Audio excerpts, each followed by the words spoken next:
Yakap ko siya dahil luhay tagling dadaloy, ngunit paano ko sasabihin ito?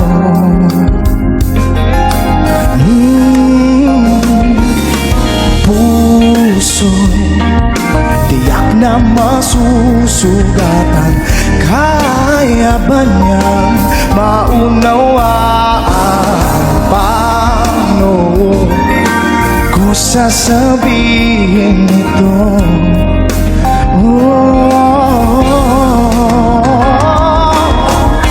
Ayaw ko mang saktan ang kanyang damdamin, ngunit kailangang malaman. Puso'y kumakaba, sana'y matapos na di makapag-umpisa. Ngunit kahit nais kong magsipin, di na kayang ibigin. Paano ipadarama sa'yo sinta na puso'y